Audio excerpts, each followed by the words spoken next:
NMR को थोड़ा detail से देखते हैं कि होता क्या है।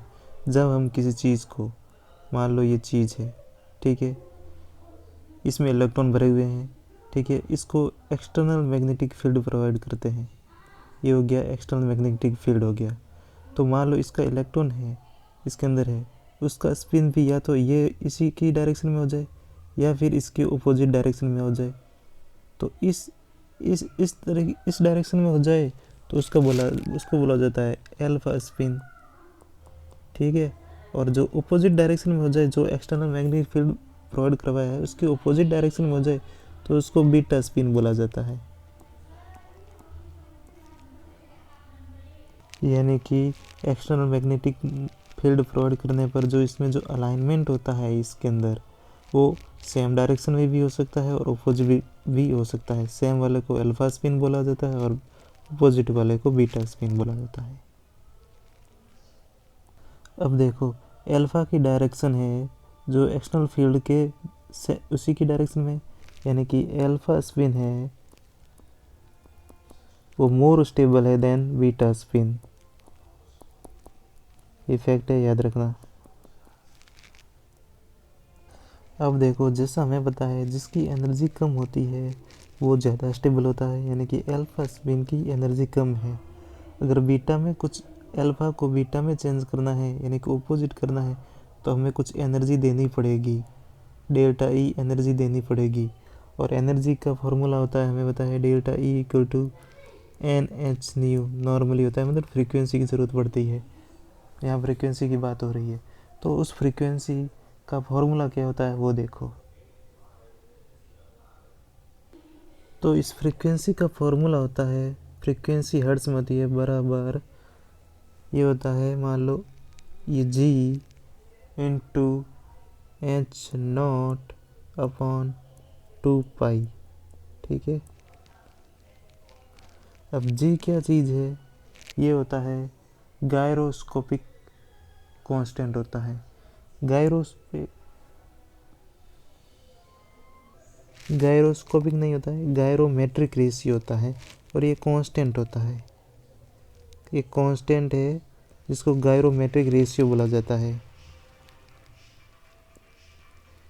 गायरोमेट्रिक रेशियो होता है। और एच नॉट है, ये जो एक्सटर्नल मैग्नेटिक फील्ड दिया था उसकी स्ट्रेंथ है।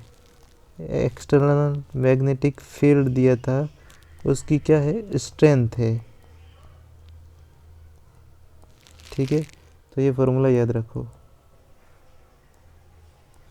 अब देखते हैं NMR एक्टिव कौन होंगे, ठीक है। एक्टिव की कंडीशन है कि I नॉट इक्वल टू 0 होना चाहिए, ठीक है। ये हमने इंट्रोडक्टरी पार्ट में पढ़ा है, I नॉट इक्वल टू 0 होना चाहिए, ठीक है।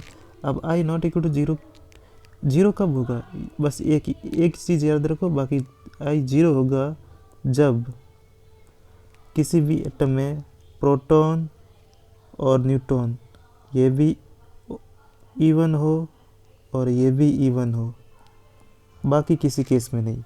अगर दोनों ही इवन हैं तो I 0 होगा और उस टाइम ये इनएक्टिव होगा, यानी कि शो नहीं करेगा NMR। बस ये कंडीशन याद रखो। NMR में केमिकल शिफ्ट किया होता है, ये कुछ नहीं होता है, पोजीशन ऑफ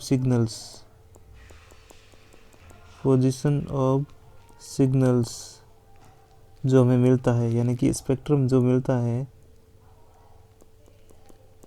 उसका जो ग्राफ होता है उसी को ही केमिकल शिफ्ट बोला जाता है।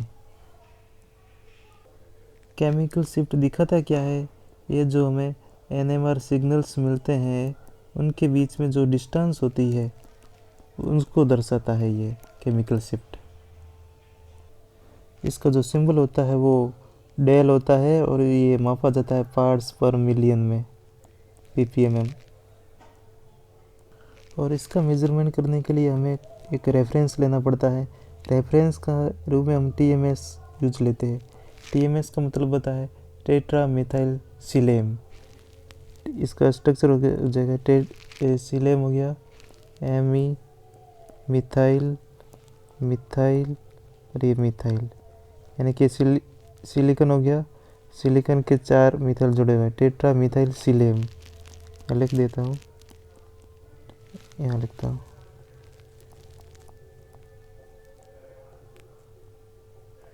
टेट्रा मिथाइल और सिलेम, ये सिलेम होता है। ठीक है, टेट्रा मिथाइल सिलेम। इसका जो ppm होता है 0.0 ppm से शुरुआत करते हैं, क्योंकि रेफरेंस के रूप में यूज़ किया जाता है। तो TMS रेफरेंस के लिए यूज़ किया जाता है, टेट्रा मिथाइल सिलेम होता है नाम। और जो हमारी जो सिग्नल की पोजीशन आएगी, मान लो ये है 1 2 3 है और ये हो गया 0, ये TMS हो गया। तो TMS से जो हमारी वैल्यू आती है, मान लो 2 आई है, तो ये केमिकल शिफ्ट बोला जाता है इस चीज़ को। यानी कि रेफरेंस यानी कि 0 0 से जो हमारी पोजीशन मिलती है सिग्नल की, उसको केमिकल शिफ्ट बोला जाता है। अब देखो, अगर डेल की वैल्यू है ना कम है या छोटी है, इसका मतलब है प्रोटॉन है वो शील्डेड है। और डेल की वैल्यू अगर ज़्यादा है या बड़ी है, इसका मतलब है कि प्रोटॉन वो अनशील्डेड है या डीशील्डेड है।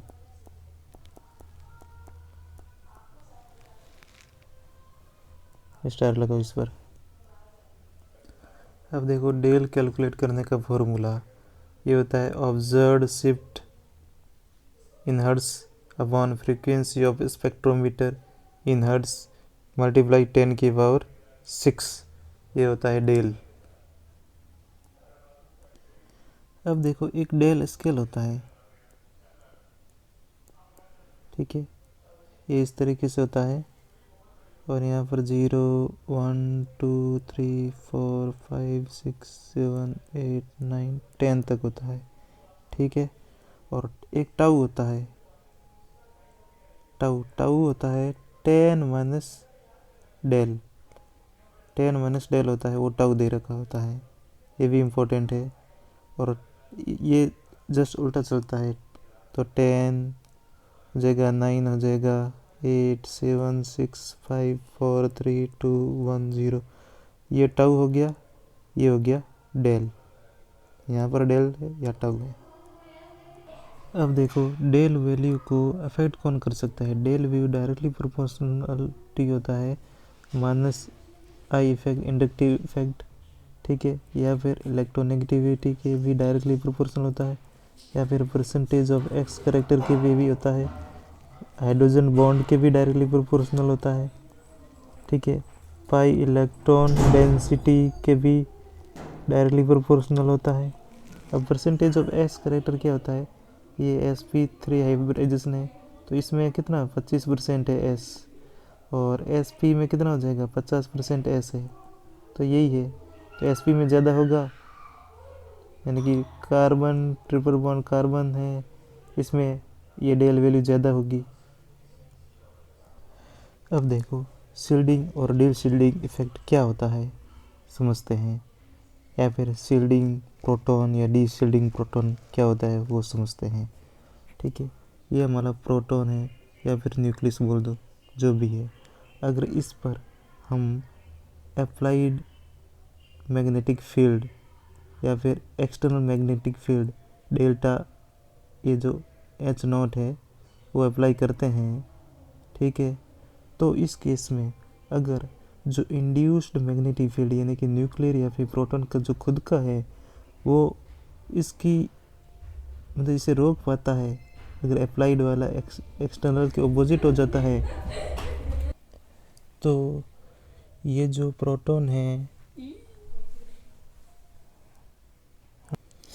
तो ये जो इसका इंड्यूस्ड मैग्नेटिक फील्ड है, ये एक्सटर्नल मैग्नेटिक फील्ड या अप्लाइड मैग्नेटिक फील्ड है, उससे प्रोटेक्ट कर रहा है। यानी कि इस प्रोटॉन को इस कंडीशन में एक्सटर्नल यानी कि अप्लाइड मैग्नेटिक फील्ड कम फील हो रहा है, तो इसलिए ये इसको शील्ड कर रहा है, ये इसको शील्ड कर रहा है, इसलिए इसको शील्डिंग बोला जाता है। और इसके जस्ट ऑपोजिट केस में अगर कोई प्रोटॉन है इस पर अगर एक्सटर्नल मैग्नेटिक फील्ड अप्लाई किया जाता है तो अगर इसका जो इंड्यूस्ड मैग्नेटिक फील्ड है वो भी इसी के ही अगेंस्ट में हो जाता है, यानी कि प्रोटॉन को रक्षा नहीं कर पाता है, तो अब इस प्रोटॉन को अप्लाइड मैग्नेटिक फील्ड से ज़्यादा मैग्नेटिक फील्ड फील हो रहा है। यानी कि मान लो अगर इसका मैग्नेटिक फील्ड m है, इसको जो फील हो रहा है वो m होगा ग्रेटर देन h0 से, क्योंकि ये भी इसमें इंक्लूड हो गया है। m क्या हो गया है, m बराबर हो गया है जिसका इंड्यूस्ड मान लेते हैं, इसका I0 मान लेते हैं, इंड्यूस्ड प्लस h0 दोनों ही शामिल होकर अब इसको डीशील्ड करें। अब इसको कोई भी प्रोटेक्शन नहीं मिल रहा है, यानी कि अब ये ज़्यादा मैग्नेटिक फील्ड फील कर रहा है, इसलिए इसको डीशील्डिंग इफेक्ट बोला जाता है। ये सेम चीज़ अपन ने एल्फ़ा और बीटा वो चीज़ देखी थी। अब देखो अगर किसी प्रोटॉन के अराउंड या न्यूक्लियस के अराउंड इलेक्ट्रॉन डेंसिटी ज़्यादा है, तो फिर वो शील्डिंग भी ज़्यादा होगी, यानी शील्डिंग है वो इंक्रीज होगी अगर इलेक्ट्रॉन डेंसिटी ज़्यादा है। और शील्डिंग के केस में जो डेल की वैल्यू होती है वो होती है लो, और ये सारा जस्ट ऑपोजिट हो जाएगा इसके डीशील्डिंग के केस में, जस्ट डीशील्डिंग के ऑपोजिट हो जाएगा। ये सब सारी की सारी वैल्यू है वो डीशील्डिंग के ऑपोजिट हो जाएगी। और जो शील्डिंग के केस में प्रोटॉन क्या करता है, लो डेल वैल्यू फील करता है। इसका मतलब ये हो गया 0.0, ये TMS हो गया, TMS से शुरू हो गया है। और ये जो लो डेल होता है उसको बोला जाता है डाउन फील्ड। इस चीज़ को डाउन फील्ड बोला जाता है, नहीं इस चीज़ को अपर फील्ड बोला जाता है, इस चीज़ को अपर फील्ड बोला जाता है। और हायर डेल वैल्यू होती है उसको, इस वाले रीजन को डाउन फील्ड बोला जाता है।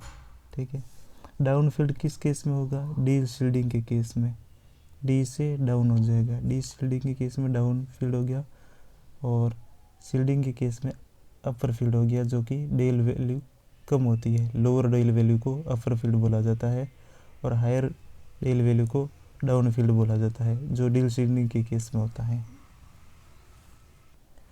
ये एग्जांपल लिया है, डी शील्डिंग बतानी है कि डी शील्डिंग ज़्यादा किस में होगी। बेंजीन में डी शील्डिंग ज़्यादा होती है। क्यों, बेंजीन में देखा जाए तो 3 डबल बॉन्ड आते हैं और यहाँ पर है 1 डबल बॉन्ड है। ठीक है, इसलिए जो इलेक्ट्रॉन डेंसिटी है वो ज़्यादा है इसमें। ठीक है, इलेक्ट्रॉन डेंसिटी ज़्यादा है इसमें बेंजीन में और इसमें कम है, इसलिए बेंजीन का जो डेल वैल्यू है वो होगा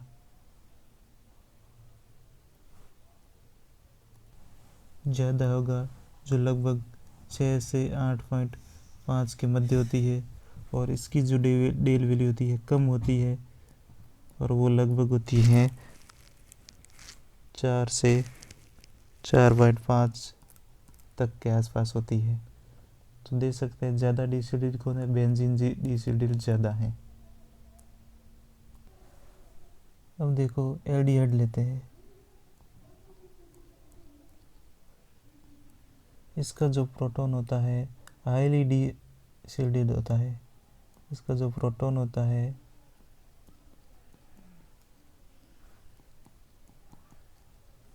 हाईली डीशील्डेड। रीज़न क्या है, पहला रीज़न है कि जो 5 इलेक्ट्रॉन इसमें है वो सर्कुलेट होते हैं, और वो क्या करते हैं, इंड्यूस्ड मैग्नेटिक फील्ड, यानी कि इंड्यूस्ड मैग्नेटिक फील्ड या फिर इसको सेकेंडरी मैग्नेटिक फील्ड भी बोला जाता है। प्राइमरी मैग्नेटिक फील्ड कौन सा हो गया, जो H0 होता है उसको प्राइमरी मैग्नेटिक फील्ड बोला जाता है या फिर अप्लाइड बोला जाता है। ठीक है, पहला रीज़न तो यही हो गया। दूसरा रीज़न इसके हाईली डीशील्डेड होने का है कि ये जो ऑक्सीजन है यहाँ पर अटैच्ड है ये ज़्यादा हाईली इलेक्ट्रोनेगेटिव ही है। इलेक्ट्रोनेगेटिव है होने की वजह से ये क्या करता है, कार्बन पर ज़्यादा प्लस डेल प्लस ले आता है, पार्शियल चार्ज ज़्यादा ले आता है, यानी कि इलेक्ट्रॉन डेंसिटी को क्या कर देता है, कम कर देता है। यानी कि जो ऑक्सीजन है हाई इलेक्ट्रोनेगेटिव होने की वजह से ये क्या करता है, ये जो इलेक्ट्रॉन डेंसिटी है उसको कम कर देता है, किस पर, कार्बन पर, और इसकी वजह से ये डिसोलिएट हो जाता है। ये देखो 18 अनुलीन, ये 1 सेकेंड, ये 18 अनुलीन है। इसमें जो पाई बॉन्ड कितने हैं, 9 है, और पाई इलेक्ट्रॉन कितने हो जाएंगे, 18 है। ठीक है, इसका स्ट्रक्चर ये है। इसमें जो ये है हाइड्रोजन, ये जितने भी हाइड्रोजन है ये सब, ये एक्सटर्नल हाइड्रोजन इनको बोला जाता है। ठीक है, और जो अंदर वाले हाइड्रोजन होते हैं वो इनको इंटरनल हाइड्रोजन बोला जाता है। ठीक है, जितने भी है इंटरनल हाइड्रोजन है।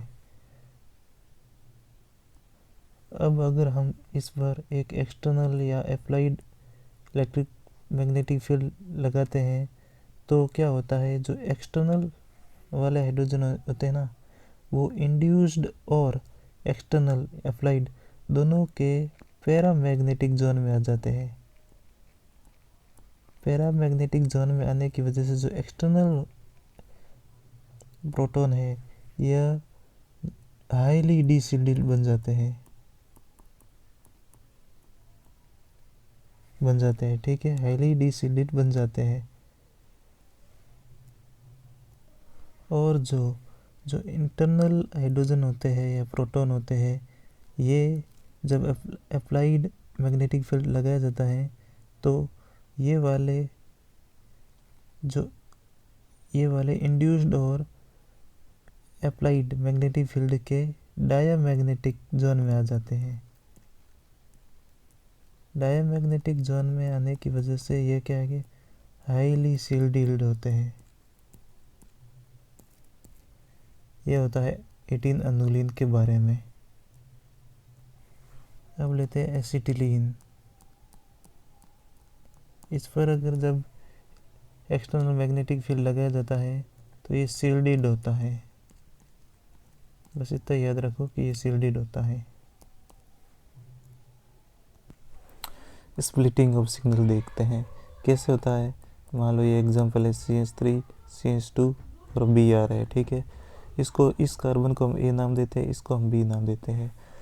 ए वाला कार्बन कितने सिंगल में स्प्लिट होगा, जो इसके नियर बाई प्रोटॉन है ना, इस कार्बन में बी में कितने प्रोटॉन है, H और H, 2 प्रोटॉन है, तो उससे N+1 यानी कि 2 + 1 = 3, यानी कि ए होगा वो 3 सिग्नल में स्प्लिट होगा।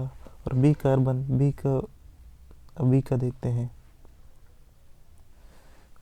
बी के इस साइड तो ये प्रोटॉन है नहीं क्योंकि प्रोटॉन हाइड्रोजन होता है।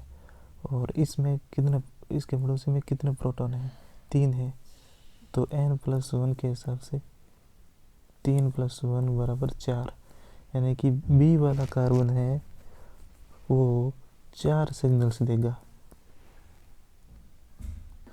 इसमें 2 अलग अलग कार्बन है, इसलिए ये वाला जो कंपाउंड है 2 NMR सिग्नल्स देगा।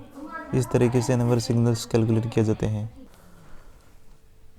Intensity of signals is directly proportional to number of protons, यानी कि हाइड्रोजन की संख्या जितनी होगी वही है इंटेंसिटी।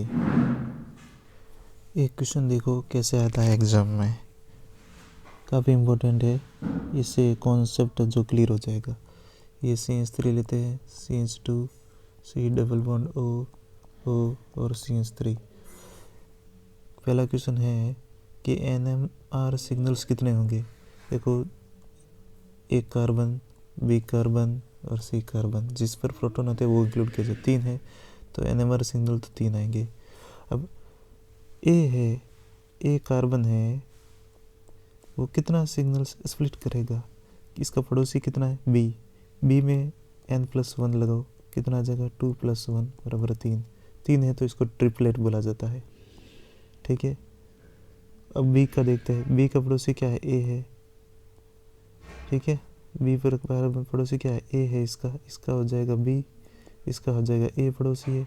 ए पे n+1 लगाओ, कितना हो जाएगा? 3 + 1 बराबर 4। ये इसको क्वाड्रिलेट बोला जाता है। अब सी वाला कार्बन देखो, सी का पड़ोसी क्या है? ओ, ऑक्सीजन। यहाँ पर प्रोटॉन है नहीं, तो n+1 लगाओ, कितना हो जाएगा? 0 + 1 बराबर 1। तो ये क्या हो जाएगा? सिंगलेट हो जाएगा। तो टोटल लाइंस कितनी ड्रॉ करनी पड़ेगी? इन सबको सम करोगे तो 8 लाइंस ड्रॉ करनी पड़ेगी। और NMR सिग्नल कितने आएंगे? 3 आएंगे। अब देखो, अब जो ये ग्राफ बनाएंगे तो ग्राफ में क्या आएगा? ए की पीक है ना ज़्यादा आएगी, क्योंकि इस पर हाइड्रोजन संख्या ज़्यादा है। और फिर बी की थोड़ी, और सी की भी इसके बराबर आएगी पीक, क्योंकि हाइड्रोजन की संख्या जिस पर ज़्यादा होती है उसकी इंटेंसिटी ज़्यादा होती है और उसकी पीक भी ज़्यादा आती है। अब देखते हैं कपलिंग कांस्टेंट, इसको जे से डिनोट करता है। मान लो ये 3 पीक आ गई हैं। ठीक है, ये 3 पीक है और इन दोनों के जो पीक का डिफरेंस है उसको ही कपलिंग कांस्टेंट जी बोला जाता है। इनका भी जो दोनों के बीच का जो गैप है उसको कपलिंग कांस्टेंट बोला जाता है जी। और इसकी जो यूनिट होती है वो हर्ट्ज होती है, हर्ट्ज, या फिर इसको बोल सकते हैं पर साइकिल। ठीक है, पर साइकिल बोल सकते हैं। एग्जाम्पल देखो कैसे होता है। मान लेते हैं ये एग्जाम्पल है, CH2 लिखो और Br लिखो।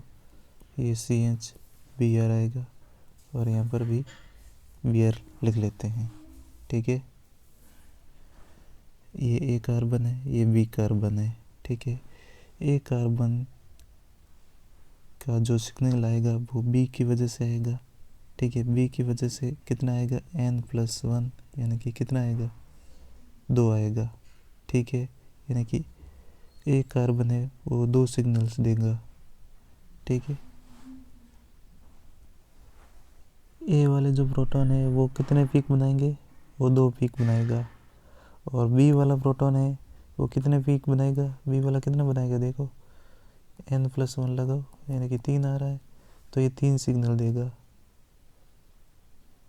ठीक है, ये 3 सिग्नल है।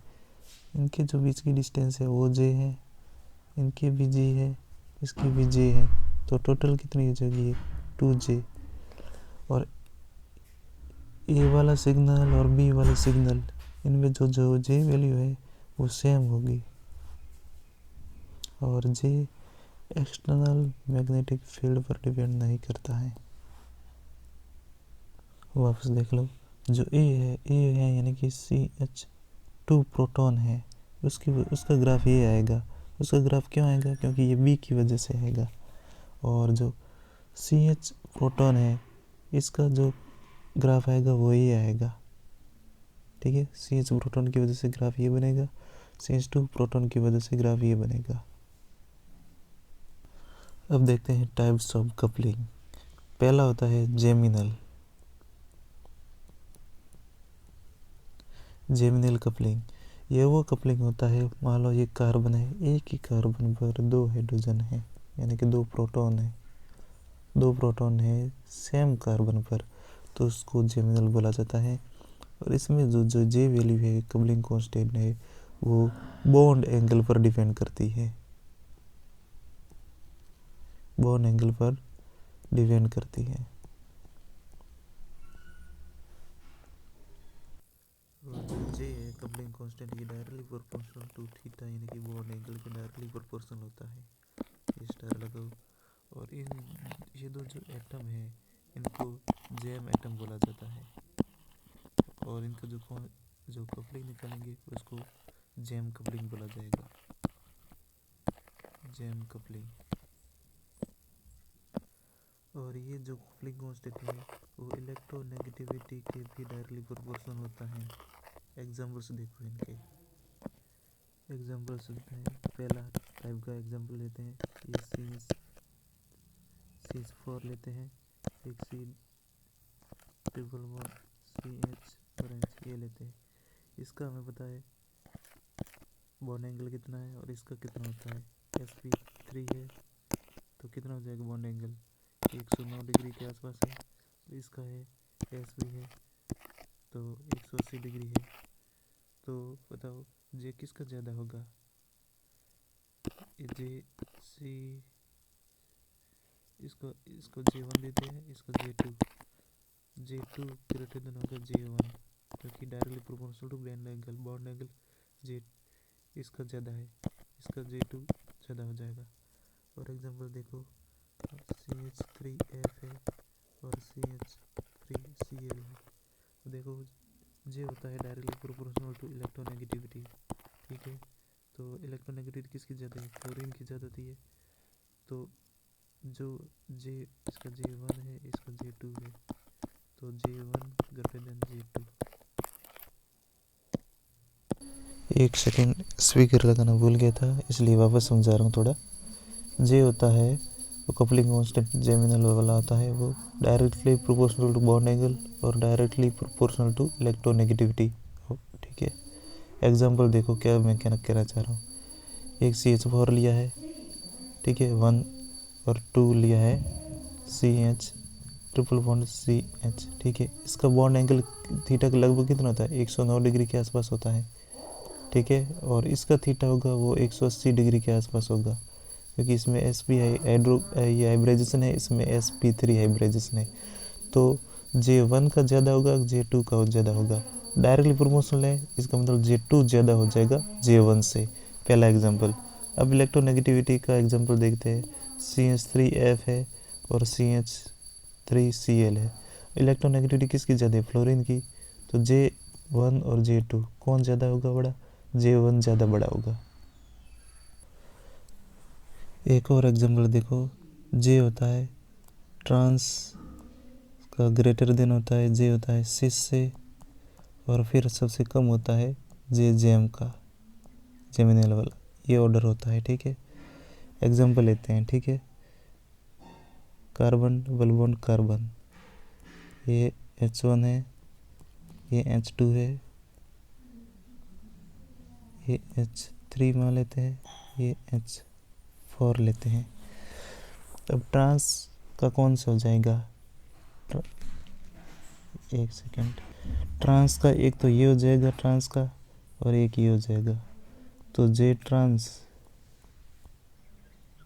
में कौन कौन से आएंगे, एक तो H2 आएगा, एक H3 आएगा, ये ग्रेटर देन होगा, सबसे बड़ा होगा।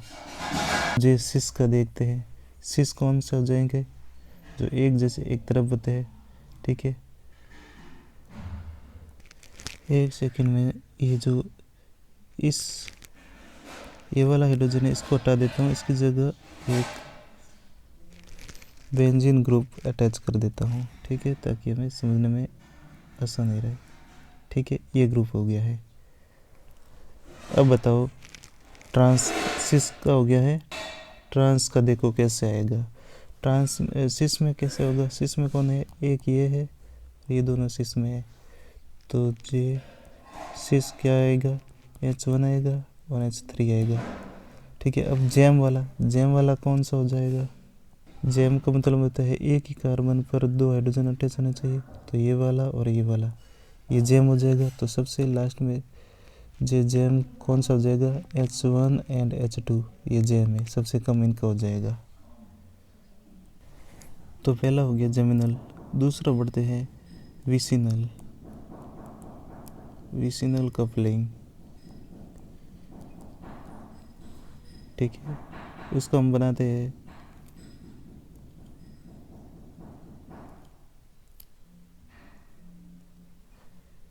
ये हाइड्रोजन है, ये हाइड्रोजन है, ये गाउच फॉर्म हो गया।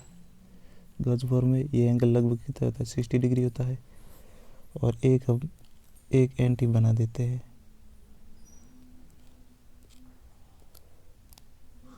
ये H1 H2, यहाँ पर H1 H2, ये एंटी फॉर्म हो गया, ठीक है। इसमें एंगल 180 डिग्री है। तो जे है, इसमें जे जो जे वैल्यू होती है वो थीटा के डायरेक्ट प्रोपोर्शनल थीटा होती है, इसको जिसको डाईहेड्रल एंगल बोला जाता है, तो एन टी का ज़्यादा हो जाएगा। जे है वो एन टी का ग्रेटर देन गाउस का, ठीक है।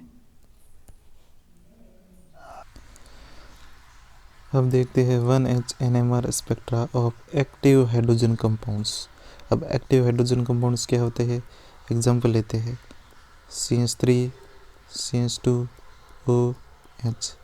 ये कितनी लाइन ड्रॉ करेगा, ये इसके पड़ोसी से देखेगा कितनी है 2+1 यानी कि 3, तो ये ट्रिपलेट बनाएगा। और ये क्या शो करेगा, ये 4 लाइन शो करेगा, ये हमने ऑलरेडी देख रखा है। अब ये वाला हाइड्रोजन है, ये ऑक्सीजन से अटैच्ड है, ये क्यों नहीं शो करेगा स्पिन स्पिन कपलिंग, क्योंकि जो FON इनसे जो जुड़े हुए होता है हाइड्रोजन होता है, यानी कि प्रोटॉन जुड़ा हुआ होता है, उसका जो ये स्पिन जो कपलिंग है वो शो नहीं करता है। और स्पिन स्पिन कपलिंग ना करने का कारण है फास्ट प्रोटॉन एक्सचेंज, ठीक है। फास्ट प्रोटॉन एक्सचेंज होता है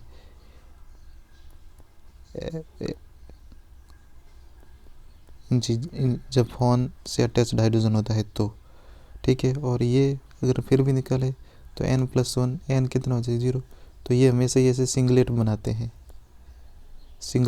हैं क्योंकि एक ही लाइन ड्रॉ होगी। और का जे होता है वो हमेशा कम से कम 2 होना के बीच में होता है, और सिंगलेट में तो एक ही लाइन होती है, तो इसमें जे नहीं होता है, सिंगलेट में जे नहीं होता है, कपलिंग नहीं होता है। अब देखो फास्ट प्रोटॉन एक्सचेंज होता क्यों है, क्योंकि अगर कुछ इम्प्योरिटी जाए या फिर एक्स्ट्रा एटम जैसे यहाँ पर ऑक्सीजन है, तो इनकी वजह से ये होता है, फास्ट स्पिन एक्सचेंज होता है। और देखो आगे क्या समझते हैं, अगर इन चीज़ों को अगर इम्प्योरिटीज़ को हटा दिया जाए तो क्या होता है, तो उसको बोला जाता है अल्ट्रा प्योर। अगर हम सैंपल लेते हैं, अल्ट्रा प्योर सैंपल लेते हैं, तो इस केस में क्या होगा, अब हम इस ऑक्सीजन को हटा हुआ समझेंगे, ये 2 है, ये इस चीज़ को हम ऑक्सीजन को हटा हुआ समझेंगे, तो अब ये क्या शो करेगा, N+1 लगाओ, यानी कि 3+1 यानी कि 4 क्वाड्रिलेट शो करेगा, ठीक है। अब हमने अल्ट्रा प्योर सैंपल लिया है, अब इसको हम ऑक्सीजन को हटा हुआ हम समझेंगे, तो ये प्रोटॉन है, ये प्रोटॉन से कितने हाइड्रोजन अटैच्ड है नियर बाई कार्बन से 2 है, तो ये क्या शो करेगा, N+1 लगाओ इस प्रोटॉन के रेस्पेक्ट में, ये बन जाएगा 2+1 = 3, यानी कि ये ट्रिपलेट बनाएगा। ये वाला हाइड्रोजन है, ये ट्रिपलेट बनाएगा, यानी कि 3 लाइन ड्रॉ होगी इसके रेस्पेक्ट में। एक सेकंड, मैंने ये वाली चीज़ थोड़ी गलत बता दी थी, ये वाली इसके साथ है, ठीक है, इसके साथ तो 4 बनाएगा। अब हम इसको हटा हुआ समझेंगे, तो इसने तो इसके साथ कर लिया है, तो 3 बना दी लाइन। अब ये वाला भी तो करेगा, ये वाला पूरा एक सिंगल बनेंगे, कितना हाइड्रोजन अटैच है 2 है, 1 है, एक हाइड्रोजन अटैच है, तो N+1 लगाओ, कितना बनेगा 1+1 = 2, ठीक है। ये वाला कार्बन है, ये वाला इसके साथ भी कर रहा है और इसके साथ भी कर रहा है, इन दोनों के साथ, तो कितना इसको क्या बोलेंगे, डबल क्वाड्रेट बोला जाता है इस तरीके से, ठीक है, दोनों के साथ करें इसलिए डबल क्वाड्रेट बोला जाता है। अगर हम अल्ट्रा प्योर न लेकर कुछ और ले, तो कोई ऑप्शन है, वेरी लो टेम्परेचर कर दो, टेम्परेचर को बहुत ज़्यादा कम कर दो। अगर आप अल्ट्रा प्योर नहीं लेते हो तो उस कंपाउंड का टेम्परेचर है बहुत ही ज़्यादा कम कर दो, तो भी ये डबल क्वाड्रेट या जो अभी देखा है H1NMR शो करेगा, ठीक है। यानी कि जो स्पिन कपलिंग नहीं हो रही थी वो होनी शुरू हो जाएगी, और जो फास्ट आयन एक्सचेंज हो रहा था वो भी रुक जाएगा, और स्पिन कपलिंग होनी शुरू हो जाएगी। अब देखते हैं यूवी स्पेक्ट्रोस्कोपी, इसका काम क्या होता है, ये कॉन्जुगेशन देखने में काम आता है कि कोई भी बॉन्ड है, मान लो वो कॉन्जुगेशन में है कि नहीं है, इसलिए ये काम में ली जाती है। इसकी जो रेंज होती है 200 से लेकर 390 लो या फिर 400 भी ले सकते हो, और फिर ये 780 ले सकते हो या फिर 800 ले सकते हो। ये तो हो गया विजिबल और ये हो गया यूवी, ठीक है। और इसका ये यूवी हमें मिलेगा कहाँ से, सोर्स क्या है इसके? सोर्स देखो, एक तो हमें मिल सकता है हाइड्रोजन और ड्यूटेरियम जो डिस्चार्ज लैंप होता है, डिस्चार्ज लैंप होता है, वहाँ से मिल सकता है पहला सोर्स। या फिर हम इसको जो टंगस्टन फिलामेंट होता है वहाँ से भी ले सकते हैं। 2 सोर्स हो जाएंगे इनके। अब पढ़ रहे हैं यूवी जो स्पेक्ट्रम है उसमें इलेक्ट्रॉन ट्रांजिशन कैसे होता है। तो इलेक्ट्रॉन ट्रांजिशन हम 5 लाइन बना देते हैं, 1 2 3 4, ये हो गया 5, ठीक है।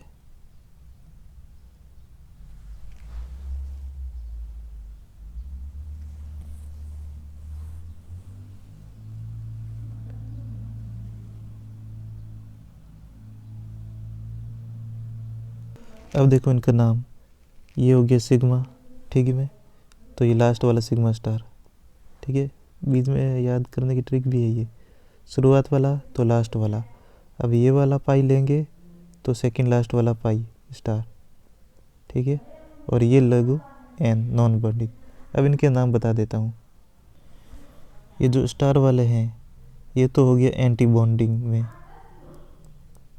एंटी बॉन्डिंग हो गया, ठीक है। और ये दोनों हो जाएंगे बॉन्डिंग में, ठीक है। और ये एन है, ये वाला हो जाएगा नॉन बॉन्डिंग। नॉन बॉन्डिंग का क्या मतलब है? जैसे लोन पेयर होता है, ये किसी में भी पार्टिसिपेट नहीं करता है, जैसे NH3 है, ये ऐसा ही पड़ा रहता है। तो ये नॉन बॉन्डिंग यानी कि पार्टिसिपेट नॉट पार्टिसिपेटिंग हो गया है, ठीक है। तो लोन पेयर एक नॉन बॉन्डिंग होता है, ये एग्जांपल हो गया, ठीक है। अब देखो इसमें ट्रांजिशन करवाते हैं, ये सिग्मा टू सिग्मा स्टार तक ट्रांजिशन करवाते हैं, ठीक है। ये हो गया sigma two sigma star transition, ठीक है।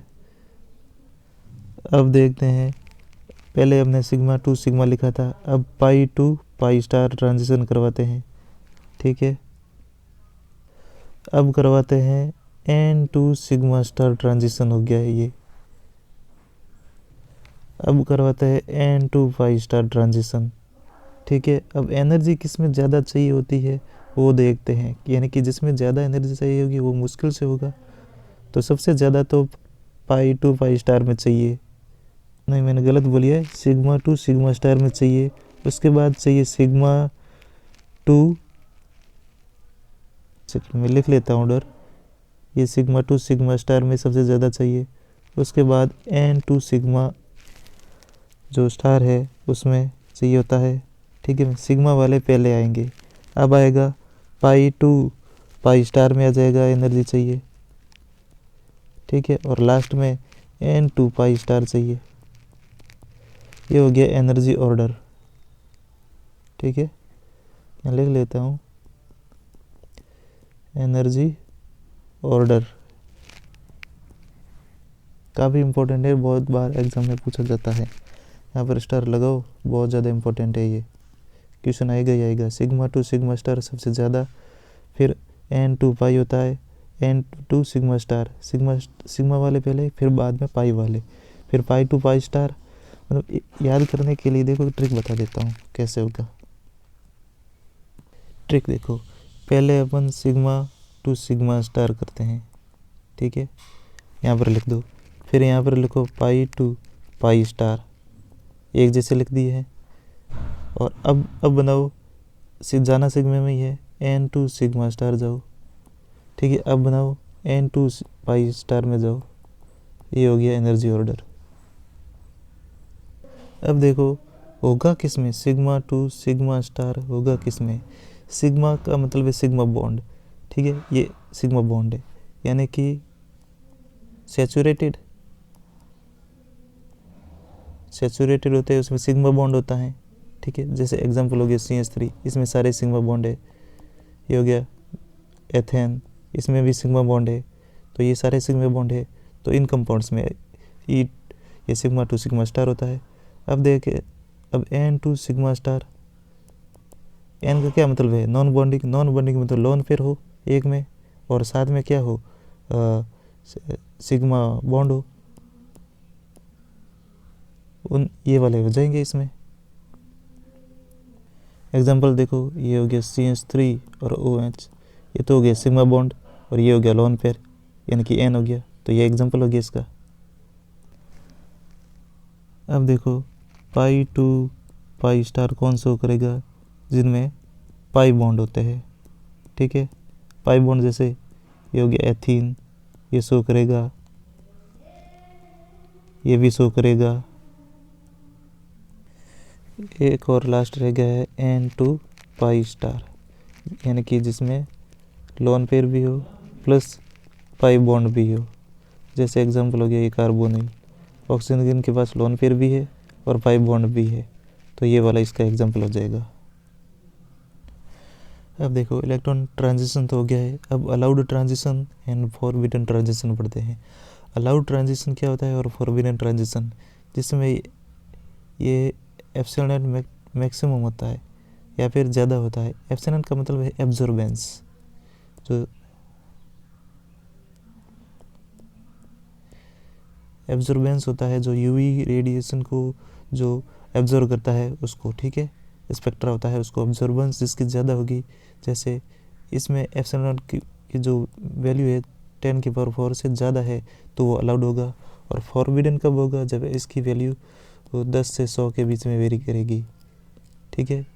अब इसको याद करने के लिए देखो, फॉरबिडन मान लो आप भूल गए हैं, नेगलेक्ट कर दिया है, यानी कि 10 से 100 रुपये है तो ये नेगलेक्ट हो गया। ये 10,000 रुपये, 10 रुपये है तो अलाउड है, ठीक है। ज़्यादा पैसे है तो अलाउड है, कम है 10 से 100 है तो नेग्लिजिबल है, फॉरबिडन ट्रांजेक्शन है, कि ट्रांजेक्शन कोई होगा ही नहीं, लेन देन कोई नहीं होगा। अब देखते हैं बीर लैम्बर्ट्स लॉ। ये यूवी रेडिएशन में, यूवी स्पेक्ट्रम में ये बीर लैम्बर्ट्स लॉ, ये क्या चीज़ है देखते हैं। अब देखो, हमने एक वेसल लिया है, इसमें एक कंपाउंड भरा है जिसकी कॉन्सेंट्रेशन C है, और कंपाउंड है होमोजीनियस से कंपाउंड है, ठीक है।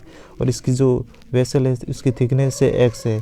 और जो अब मान लो मोनोक्रोमेटिक, इससे लाइट पास इससे करते हैं, मोनोक्रोमेटिक याद रखना, मोनोक्रोमेटिक है, लाइट पास करते हैं, तो इसकी इंटेंसिटी है ना, वो इंटेंसिटी है वो डिक्रीज होगी जैसे जैसे थिकनेस बढ़ेगी।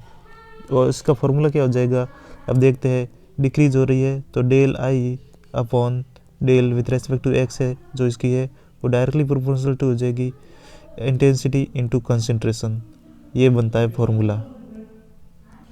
अब देखो, हमारे पास क्या आ गया है, del I upon del X directly proportional to I into C, ठीक है। अब प्रोपोर्शनलिटी कांस्टेंट हटा देते हैं, तो minus del I upon del X बराबर, ये कांस्टेंट हो गया है, अपॉन IC।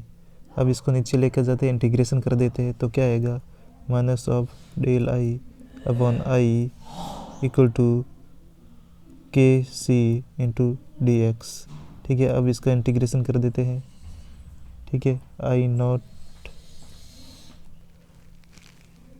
ये हो गया आई नॉट टू आई हो जाएगा, और ये हो गया 0 to X हो जाएगा।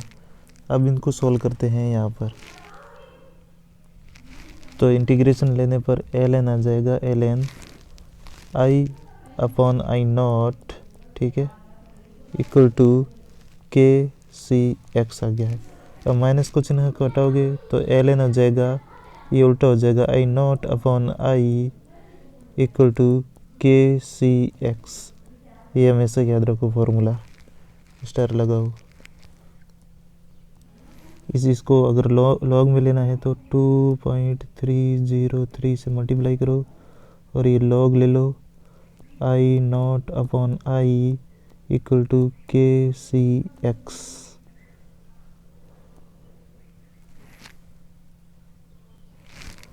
अब देखो, अगर हम I/I0 को एक नया नाम दे देते हैं जैसे T, ठीक है, और K/2.303 को एक नया कांस्टेंट दे देते हैं जैसे एप्सिलॉन, और x को लिख देते हैं L, ठीक है। तो नया फॉर्मूला बन जाएगा, वो हो जाएगा A, ये हो जाएगा अपने, और हम जो A किसको दे देंगे, A बराबर हो जाएगा log ऑफ 1/t। अगर वैल्यू पुट करेंगे तो नया फॉर्मूला आ जाएगा A = एप्सिलॉन नॉट, और ये कांस्टेंट हो जाएगा, ये C कॉन्सेंट्रेशन रहेगी, और ये हो जाएगा L, और ये है बीर-लैम्बर्ट लॉ, ठीक है, ये याद रख दो, इम्पोर्टेंट है। और ये चीज़ें भी याद रखो, T क्या चीज़ है, I/I0 को अपन ने T लिया है, और A को अपन ने लिया है log 1/t को A लिया है, K/2.303 को लिया है, एप्सिलॉन लिया है, और x को L लिया है। तो ये हमेशा याद रखो। तो A क्या है, एब्जर्वेंस, ठीक है, एब्जर्वेंस। A की वैल्यू क्या आती है, log ऑफ I/I0, ठीक है, ये होगी एब्जर्वेंस, ठीक है, ये याद रखो, इम्पोर्टेंट है। और एप्सिलॉन क्या है, ये चीज़ है,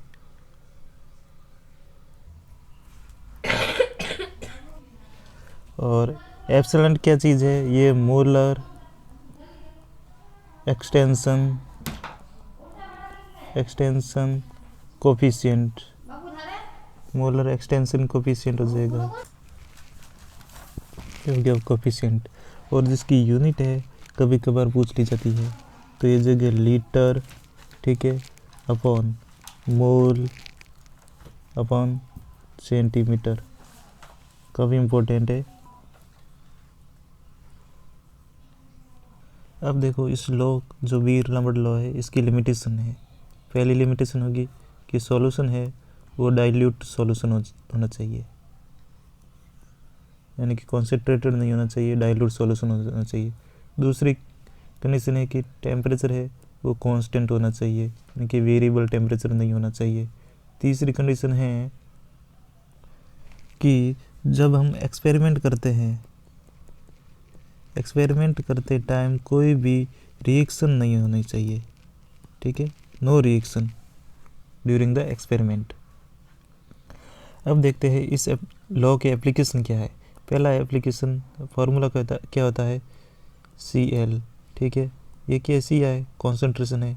कॉन्सेंट्रेशन की हेल्प से हम जो सॉल्यूट है, सॉल्यूट का मोलिकुलर वेट निकाल सकते हैं, ठीक है। तो ये अब फार्मूला क्या बन जाएगा, ये लेंथ ऑफ ट्यूब है L, और फार्मूला हो जाएगा W upon molecular weight into volume अगर दे रखा है, तो इस तरीके से निकाल सकते हैं।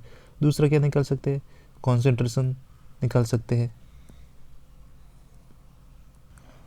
अब यूवी स्पेक्ट्रम में क्रोमोफोर्स एंड ऑक्सोक्रोम्स ये देखते हैं। क्रोमोफोर्स को कौन होते हैं, ऐसे ग्रुप्स या कंपोनेंट्स जिसमें अनसेचुरेटेड होते हैं, यानी कि डबल बॉन्ड या फिर ट्रिपल बॉन्ड होते हैं। तो एग्जांपल्स क्या हो जाएंगे, ये हो जाएगा C डबल बॉन्ड C हो जाएगा, C डबल बॉन्ड O भी हो जाएगा, C ट्रिपल बॉन्ड N ये भी हो जाएगा। तो इस टाइप के जो भी ग्रुप होते हैं वो कलर शो करते हैं, ठीक है, तो उनको बोला जाता है क्रोमोफोर्स। अनसेचुरेटेड होना जरूरी है क्रोमोफोर्स के लिए। अब देखो तो एक्सोक्रोम्स क्या होते हैं, जब ये किसी सेचुरेटेड के साथ जुड़ जाते हैं, और ये कौन होते हैं, सल्फर हो गया, ऑक्सीजन हो गया, हेलोजन हो गया और नाइट्रोजन हो गया। ये हेट्रो ग्रुप्स होते हैं, हेट्रो एटम होते हैं। ये किसी के साथ जुड़ जाते हैं, सेचुरेटेड होना चाहिए, अनसेचुरेटेड नहीं। जैसे सेचुरेटेड हो गया CH3 हो गया, CH2 और OH हो गया, तो यहाँ पर ऑक्सीजन है, ये अटैच्ड है, और सेचुरेटेड देखो यहाँ पर सब जगह सिंगल बॉन्ड है। तो इनके साथ जुड़ जाते हैं तो इनका खुद का कोई कलर नहीं होता है, लेकिन ये जो इनका जो दूसरा है इनके कलर को बढ़ा देते हैं, ये यानी कि ये कलर इंटेंसिटी को बढ़ाते हैं क्रोमोफोर्स की। क्रोमोफोर्स होते हैं, उनकी कलर इंटेंसिटी को बढ़ा देते हैं। ऐसे जिनके पास सिंगल सैचुरेटेड होते हैं उनसे ये अटैच्ड हो जाते हैं, तो इनका खुद का कोई कलर नहीं होता है।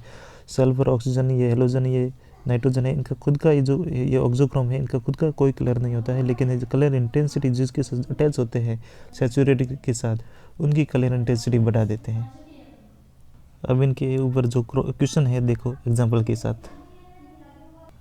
अब ये वाला क्वेश्चन देखो, अभी लग सकता है कि नाइट्रोजन ये भी ऑक्सोक्रोम होता है, हाँ होता है। ऑक्सीजन ये भी ऑक्सोक्रोम होता है, हाँ होता है। लेकिन जो ऑक्सीजन के साथ जो है लोन पेयर है वो कॉन्जुगेशन में है, ठीक है, ये कॉन्जुगेशन में है, जबकि ये वाला कॉन्जुगेशन में नहीं है। तो ये ऑक्सोक्रोम है, ये क्या ऑक्सोक्रोम होगा? नहीं होगा। ऑक्सोक्रोम के लिए कॉन्जुगेशन में होना बहुत ज़्यादा ज़रूरी है। तो OH वाला है, ये कॉन्जुगेशन में है, तो नंबर ऑफ ऑक्सोक्रोम कितने हो जाएंगे यहाँ पर? 1 हो जाएगा। इस तरह से कैलकुलेट किया जाता है। अब देखो ये एग्जांपल है शानदार। ये वाला लोन पेयर है, इसके साथ कॉन्जुगेशन में है, तो इसका मतलब ये क्या है? ऑक्सोक्रोम हो गया, ठीक है।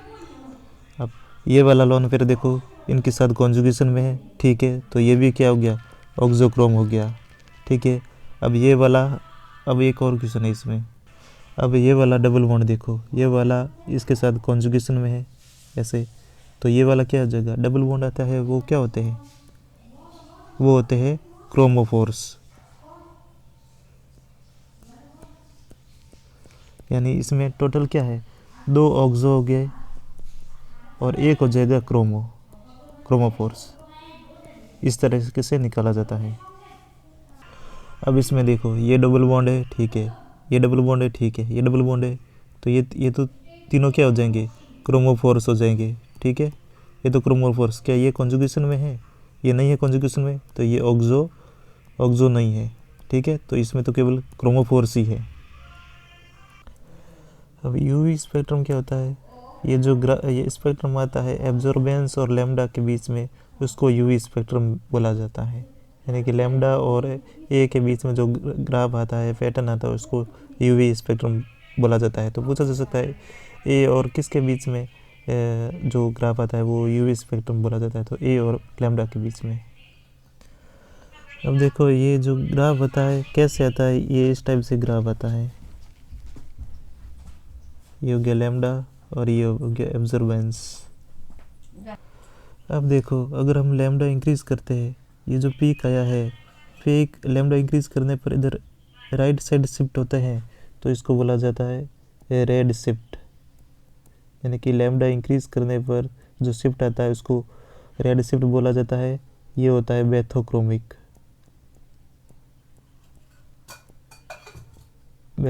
हो गया है। यानी कि राइट साइड करेंगे तो रेड शिफ्ट आएगा, राइट से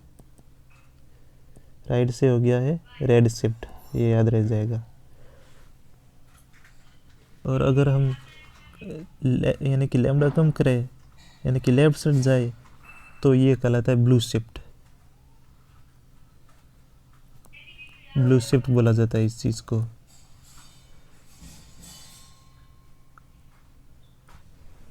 या फिर इसको बोला जाता है हिप्सोक्रोमिक शिफ्ट।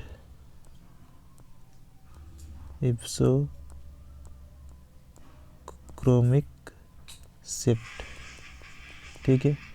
ब्लू शिफ्ट है, बेथोक्रोमिक नहीं होगा, ठीक है। ये बी से बी साथ में नहीं आएंगे, इसलिए बेथोक्रोमिक होता है रेड शिफ्ट, और ब्लू शिफ्ट होता है हिप्सोक्रोमिक, ठीक है, कन्फ्यूजन नहीं होगा। बी के साथ आर आएगा। अब देखो अगर ऑब्जर्वेंस में कमी की जाए तब जो पीक शिफ्ट होगी ये नीचे की ओर होगी, और उसको बोला जाता है हाइपो शिफ्ट।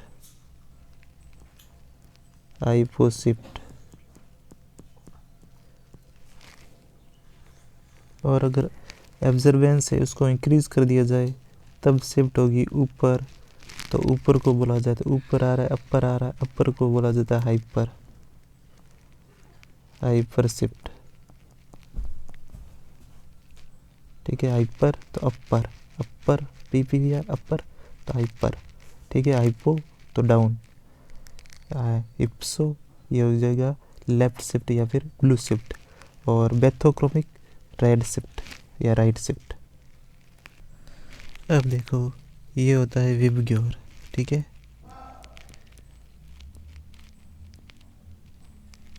ये हो गया विबग्योर, यानी कि इस साइड जाने पर जो लैम्डा होता है वो इंक्रीज होता है। ये देख सकते हैं रेड शिफ्ट में क्या होता है, ये रेड होता है, ये रेड में हम लैम्डा इंक्रीज करें तभी तो रेड शिफ्ट हो रहा है। ये देखो इस तरीके से आता है। अब देखो इनके डायग्राम्स कैसे बनते हैं, वैसे ये बना दिया है, फिर भी अगर देखो तो कैसे बनते हैं। देखो ये हो गया लैम्डा, ये हो गया ऑब्जर्वेंस। अगर ओरिजिनल पीक मान लेते ये है, ठीक है, और हमने लैम्डा इंक्रीज किया तो ये जो पीक है अब यहाँ आ गई है। पीक पहले यहाँ थी, अब यहाँ आ गई है। तो ये क्या हो रहा है, ये पीक यहाँ से इधर आई है, इसका मतलब क्या हो गया, रेड शिफ्ट, ठीक है। इसी प्रकार दूसरों की भी बना दो। अब देखो इस पर कुछ क्वेश्चन प्रैक्टिस करते हैं, ठीक है। उससे पहले एक चीज़ देख लो, जो लैम्डा मैक्सिमम आता है वो डायरेक्टली प्रोपोर्शनल होता है इलेक्ट्रॉन डेंसिटी के। यानी कि जो ग्रुप ऐसे अगर हम अटैच कर दिए जो इलेक्ट्रॉन डेंसिटी इंक्रीज करते हैं वो लैम्डा भी इंक्रीज करेंगे, ठीक है। अब क्वेश्चन देखो, ठीक है, ये वाला क्वेश्चन है, ठीक है, ये वाला क्वेश्चन है, इसका मान लो लैम्डा 1 है, ठीक है। अब इस पर अगर हम मिथाइल ग्रुप अटैच कर देते हैं, ठीक है, ऐसे था, इस पर हम मिथाइल ग्रुप अटैच कर देते हैं CH3 क्या शो करता है, +I शो करता है, ठीक है, और +M भी शो करता है। तो ये क्या करेगा, इसका जो इलेक्ट्रॉन डेंसिटी क्या करेगा, इंक्रीज करेगा, इसका लैम्डा 2। तो अब लैम्डा किसका ज़्यादा होगा, ये हो गया लैम्डा 2 ग्रेटर देन लैम्डा 1 होगा। और क्वेश्चन देखो,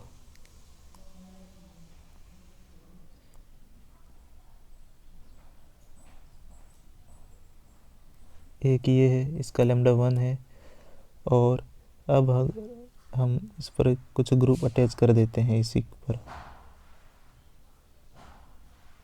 ये है, ये CH3 है और ये हाइड्रोजन है, ये लैम्डा 2 है। अब इस केस में लैम्डा 1 ग्रेटर देन लैम्डा 2 होता है। ऐसा क्यों, क्योंकि इनकी वजह से जो स्ट्रिक हिंड्रेंस क्रिएट हो जाता है, उसकी वजह से ये लैम्डा डिक्रीज हो जाता है और इलेक्ट्रॉन डेंसिटी वो कम हो जाती है और लैम्डा डिक्रीज हो जाता है। अगला क्वेश्चन देखो,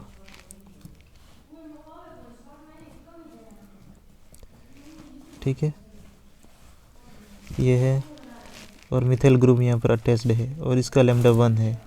अब इसको क्या किया हमने, ये से कर दो, ठीक है, इस टाइप से है, मिथाइल ग्रुप हटा दिया है और इसका लैम्डा 2 कर दिया है। तो हमने मिथाइल ग्रुप हटाया है, हटाया इलेक्ट्रॉन डेंसिटी क्या होगी, कम हो गई है। अब कम हो गई है, तो अब लैम्डा कौन सा 1 वाला ज़्यादा होगा इस केस में, क्योंकि अब हो गया लैम्डा डिक्रीज हो गया, लैम्डा 2 क्या हो गया, डिक्रीज हुआ है इस केस में, क्योंकि मिथाइल ग्रुप हमने हटाया गया है जो +I शो करता है, +M शो करता है। अब देखो ये मान लो एग्जाम क्वेश्चन और देखो, यहाँ पर NH2 ग्रुप है, ठीक है, ये क्वेश्चन है, इसका मान लो लैम्डा 1 है। अब हम क्या करते हैं, इसमें एक प्रोटॉन ऐड कर देते हैं, ठीक है, H+ से रिएक्शन करवा देते हैं, तो ये क्या होगा, ये इस टाइप से हो जाएगा, NH3+ हो गया है, ठीक है। पहले क्या था, पहले इसमें लोन पेयर था, वो रिंग में बढ़ा सकता था, यानी इलेक्ट्रॉन डेंसिटी को क्या कर सकता था, इंक्रीज कर सकता था। अब अपन ने इसके लोन पेयर छीन लिए इनसे, अब ये प्लस हो गया, प्लस आ गया तो ये -I शो कर रहा है, यानी इलेक्ट्रॉन डेंसिटी क्या हो रही है, यहाँ पर इलेक्ट्रॉन डेंसिटी कम हो रही है। तो लैम्डा 2 और लैम्डा अब ग्रेटर देन किसका हो गया, लैम्डा 1 ग्रेटर देन लैम्डा 2 होगा। अब लैम्डा 2 डिक्रीज हो गया है। अब और एक क्वेश्चन देखो, मान लो ये एक फिनॉल है, ठीक है।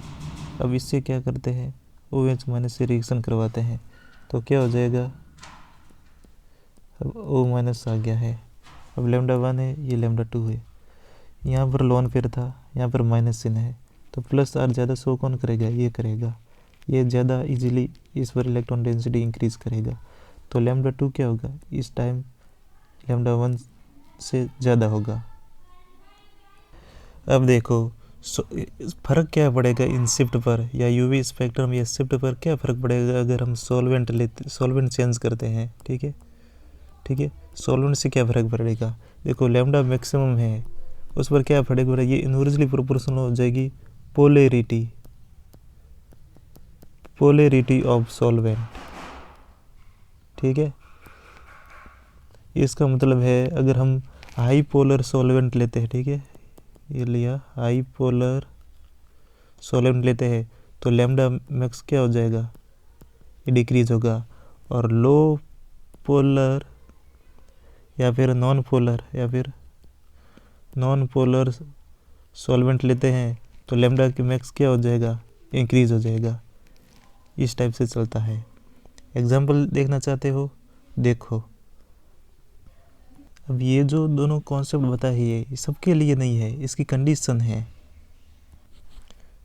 कंडीशन क्या है देखो, ठीक है,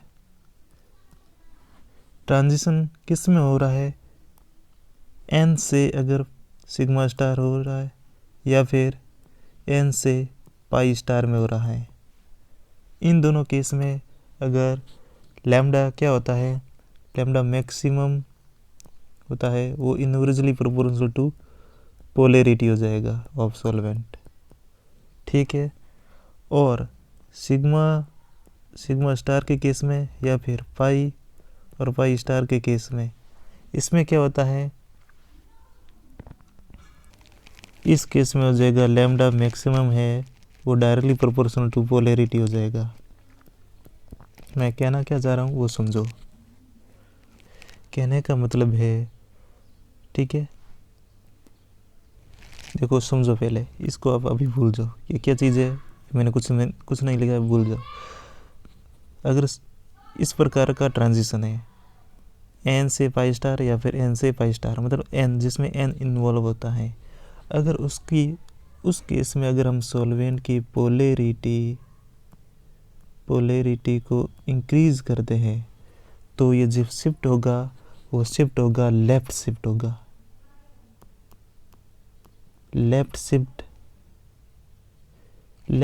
मतलब लेफ्ट राइट, तो वो पीक्स के लिए होता है, यानी कि क्या होगा, लैम्डा क्या होगा, डिक्रीज होगा, ये समझो।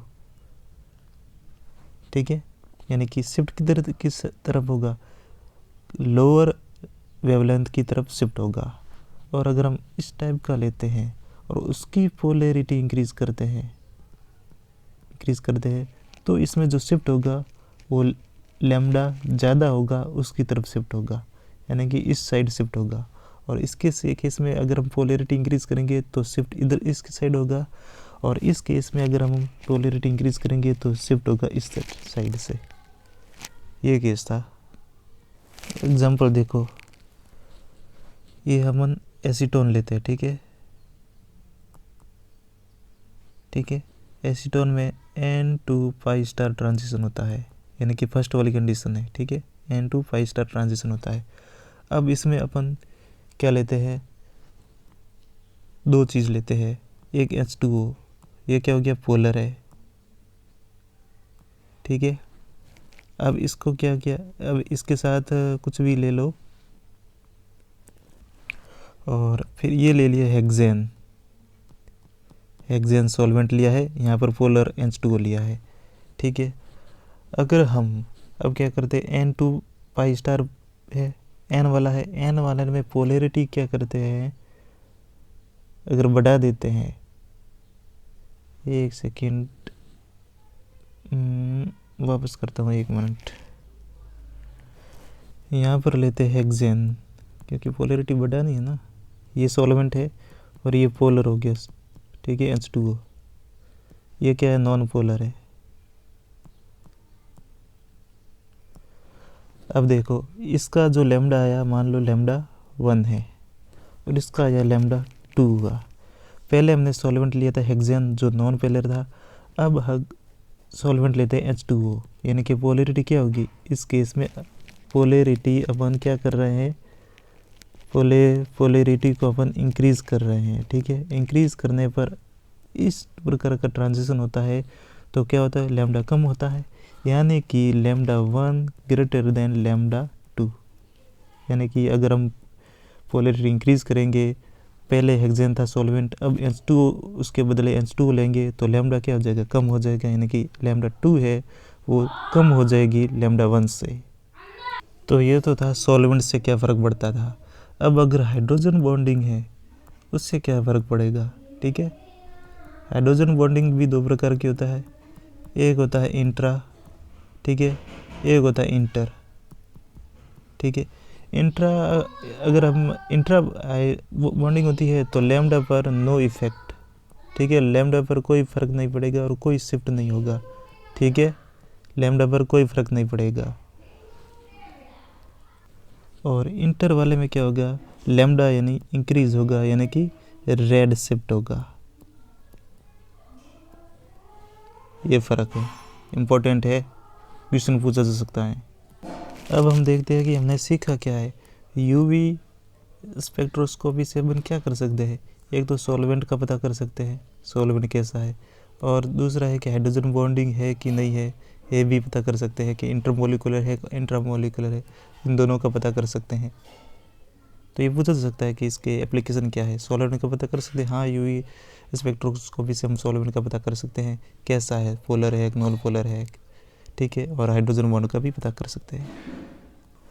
अब है वुडवर्ड फिशर रूल, ये यूवी स्पेक्ट्रम में होता है, ठीक है, यूवी स्पेक्ट्रोस्कोपी कॉपी पे में होता है, और इसका काम क्या होता है, हम इसकी हेल्प से लैम्डा मैक्स निकाल सकते हैं। यानी कि वुडवर्ड फिशर रूल का यूज है लैम्डा मैक्स कैलकुलेट करना। कैसे कैलकुलेट किया जाता है वो देखते हैं। तो सबसे पहले ए लेते हैं, ठीक है, ये काम आएगा। पहले ए में हम लेते हैं बेस वैल्यू, ठीक है। बेस वैल्यू के 3 होते हैं। पहला मान लेते हैं होमो एनुलर,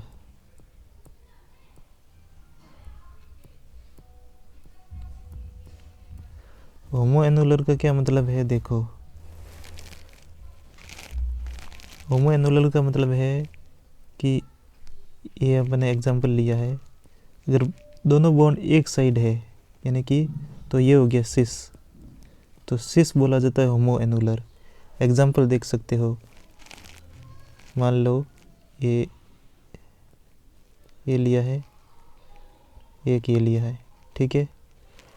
अब अगर इसमें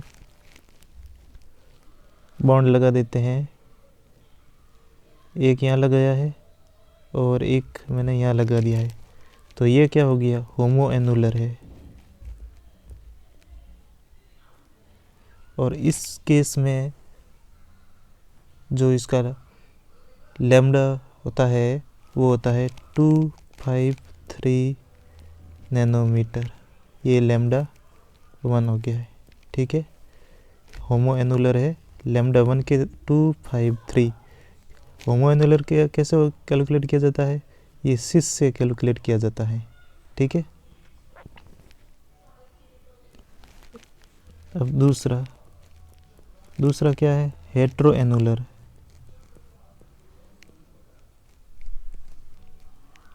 एनुलर का क्या मतलब है कि रिंग होना चाहिए, ठीक है। हेट्रो एनुलर का क्या मतलब है, ये देखो, हेट्रो एनुलर का मतलब है कि जो डबल बॉन्ड है वो ऑपोजिट साइड में आना चाहिए। ये देखो, ये मतलब ट्रांस टाइप का बन रहा है, ठीक है। अगर ट्रांस आए तो है वो हेट्रो एनुलर होगा। एग्जांपल देख सकते हो, ये लिया, ठीक है, यहाँ पर बॉन्ड, यहाँ पर बॉन्ड, ये इस टाइप का बन रहा है, तो ये क्या हो गया, हेट्रो एनुलर हो गया, ठीक है। और इस केस में जो लैम्डा होती है वो मैक्सिमम कितनी होती है, इस केस में जो लैम्डा मैक्स का वैल्यू होता है, यानी कि यहाँ λ2 ले लेता हूँ, λ2 है, इसकी वैल्यू आती है 214, ठीक है। पहले कितनी आई थी, 253 आई थी, ये वैल्यू याद करनी है। और इस केस में हेट्रो एनुलर में आई रही है 214, और तीसरा है एसाइक्लिक सिस्टम। एसाइक्लिक सिस्टम का मतलब है कि साइकिल में डबल बॉन्ड नहीं है। ये मान लो, ये लेते हैं, एग्जांपल है, ये हो गया, ये वाला बॉन्ड है। इस केस में ये वाला कैलकुलेट नहीं करना है, ठीक है, अभी हम इसके बारे में नहीं सोच रहे हैं, ये वाला नहीं तो फिर आप ये भी, ठीक है, ये हाँ यही लेते हैं अभी। ये वाला बॉन्ड है, इस बॉन्ड को अपन एसाइक्लिक बोले क्योंकि साइकिल में नहीं है। और इसका जो लैम्डा आएगा, वो लैम्डा थर्ड है, वो आता है मैक्सिमम बोला जाता है, वो 217 नैनोमीटर है। यानी कि एसाइक्लिकल का जो लैम्डा मैक्स है उसकी वैल्यू कितनी है, 217। ठीक है, वापस रिवीजन कर दो। लैम्डा होमो, यहाँ लिख देता हूँ, लैम्डा होमो का कितना आता है, 253। लैम्डा हेट्रो का 214 और लैम्डा एसाइक्लिक का 217। ये वैल्यू याद रखनी है, काम आएगी लैम्डा मैक्स कैलकुलेट करने के लिए, क्योंकि ये समेशन करना है। अब देखो, ये तो हमने लिया था बेस वैल्यू, ठीक है। अब भी हम ले रहे हैं, ए में कितना आया था, 3 चीज़ें आई थी। पहले आई थी होमो, ठीक है, दूसरी आई थी हेट्रो और तीसरी आई थी एसाइक्लिक, ठीक है, ये 3 चीज़ें आई थी। अब इसमें बी है, बी में आ रही है इंक्रीमेंट बोला जाता है, इंक्रीमेंट होता है, इसको बोला जाता है इंक्रीमेंट। इसमें अपन पहली चीज़ लेते हैं रिंग रेजिड्यू, ठीक है। रिंग रेजिड्यू क्या चीज़ होती है अभी बताता हूँ, ठीक है। रिंग रेजिड्यू एग्जांपल से समझते हैं, ठीक है। मान लो ये एक बनाया है, एग्जांपल के लिए बना रहे हैं, ठीक है। ये हो गया है,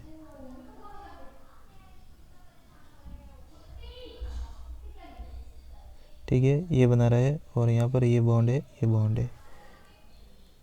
तो रिंग रेजिड्यू को कैलकुलेट करने के लिए आप सिंपल सा क्या करो, ये जो डबल बॉन्ड दिख रहा है ना, उसको लेकर आप एक सर्किल बनाओ,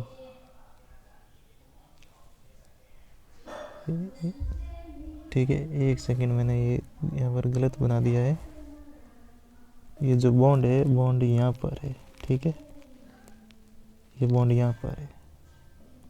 अब क्या करो, इस बॉन्ड को लेकर एक सर्किल बनाओ,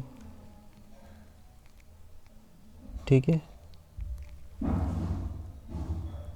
एक सेकंड, मैं ये सब हटा देता हूँ, थोड़ा फोटो डायग्राम से इसे बनाता हूँ, मुश्किल से बनाए फोटो।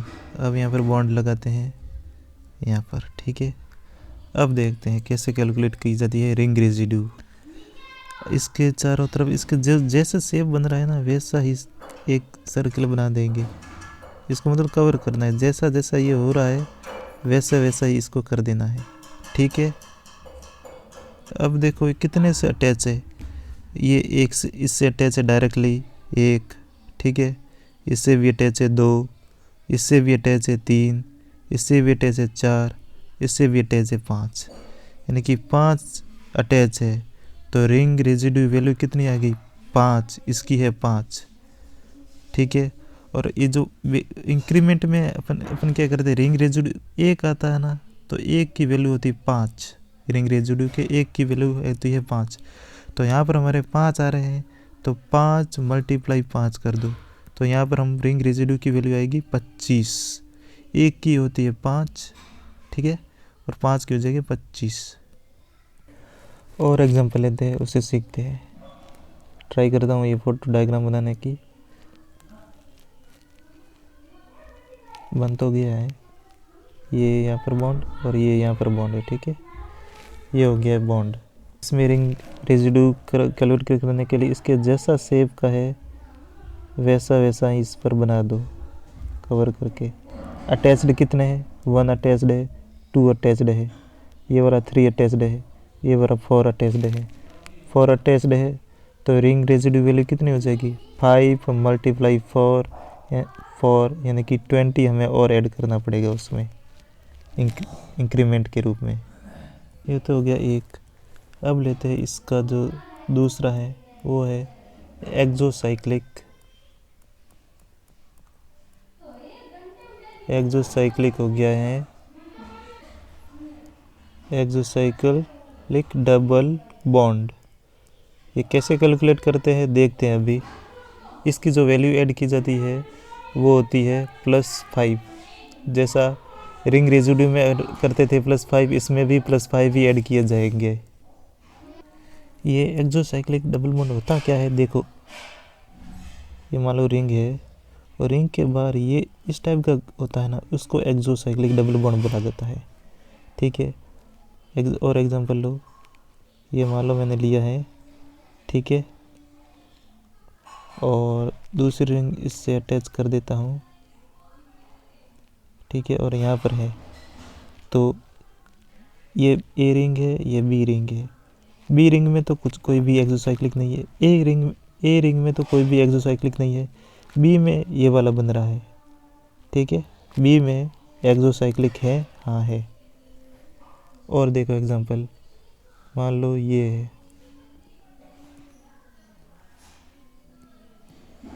इसमें देखो ए रिंग और बी रिंग में देखो, ए में भी ऐसा, ये तो साइड में है तो ये भी नहीं है। बी में भी साइड में है तो ये भी नहीं है। और एग्जांपल देखो, मान लेते हैं ये वाला लिया,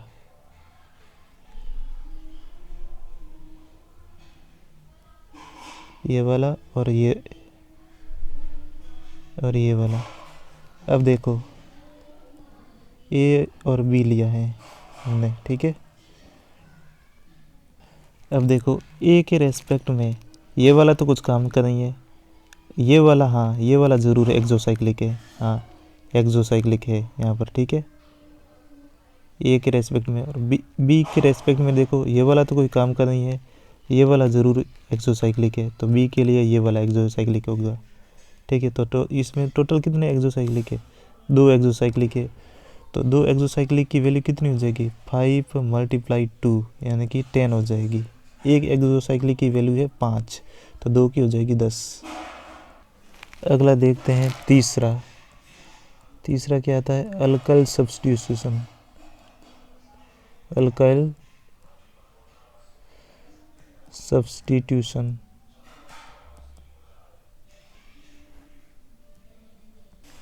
देखो इसको ध्यान से समझना। अल्काइल सब्स्टिट्यूशन में भी इसकी वैल्यू होती है +5, ठीक है। अब होता कैसे है? अल्काइल सब्स्टिट्यूशन हमेशा ही रिंग रेजिड्यू से जुड़ा हुआ होगा, ठीक है। कैसे? एग्जांपल देखो, ठीक है, ये बना लिया है, ठीक है। अब देखो रिंग रेजिड्यू बनाओ इसका। रिंग रेजिड्यू बनाने के लिए क्या करते थे? जैसा इसका जो शेप है वैसे वैसे लेके जाओ, ठीक है। ये रिंग रेजिड्यू बना दिया है। अब मान लो इस रिंग रेजिड्यू के यहाँ पर ये CH3 जुड़ा हुआ है, या फिर यहाँ पर CH3 जुड़ा हुआ है, या फिर यहाँ पर CH3 जुड़ा हुआ है, तो ये अल्काइल सब्स्टिट्यूशन में आएंगे, ठीक है। अगर मान लो यहाँ पर जुड़ा हुआ है CH3, तो ये अल्काइल सब्स्टिट्यूशन में नहीं आएगा, क्योंकि यहाँ पर जो अपनी रिंग है ये रिंग रेजिड्यू के अंदर आना चाहिए। रिंग रेजिड्यू के जो कवर क्षेत्र है वहाँ पर ज़रूर आना चाहिए। यहाँ पर हो सकता है, यहाँ पर नहीं हो सकता है, यहाँ पर भी ये इंक्लूड नहीं किया जाएगा, यहाँ पर भी इंक्लूड नहीं किया जाएगा, ठीक है। अब देखते हैं चौथा, ठीक है। चौथा है डबल बॉन्ड एक्सटेंशन, ठीक है। इसमें हम जो वैल्यू लेते हैं वो +30 लेते हैं। और डबल बॉन्ड एक्सटेंशन क्या होता है? एग्जांपल से समझो, ये लिया, डबल बॉन्ड कॉन्जुगेशन में होने चाहिए, ठीक है। एक ये लिया और ये 3 हो गए हैं, ठीक है, तीनों कॉन्जुगेशन में है। अब मान लो कैलकुलेशन में अपन ये वाला लेंगे, सिस वाला, ठीक है, होमोसाइक्लिक। तो इसके लिए ये डबल बॉन्ड है, ये डबल कॉन्जुगेट में एक और आ रहा है, तो ये इस कंडीशन को बोला जाता है डबल बॉन्ड एक्सटेंशन। यहाँ पर एक्सटेंशन हो रहा है कि एक और आ रहा है। अब यहाँ पर तो अपन ने सिस वाला लिया है, ट्रांस वाला भी ले सकते हो जैसे, ठीक है। अब ये वाला सिस्टम ले लेंगे हेटेरोसाइक्लिक। तो इसके जो डबल बॉन्ड है ये वाला कॉन्जुगेट में है, तो ये वाला इस कंडीशन में भी डबल बॉन्ड एक्सटेंशन होगा, कोई भी ले सकते हो। अब देखो आगे लैम्डा मैक्सिमम का फॉर्मूला हो जाएगा। अब अपन ने ए लिखा था प्लस बी लिखा था, ए और बी करना है हमें, ठीक है। और इसकी वैल्यू सब लिखा दी है, ठीक है। वापस रिवीजन करने के लिए एक चार्ट बना देता हूँ, ठीक है। ए है, ए में 3 चीज़ें थी, ठीक है।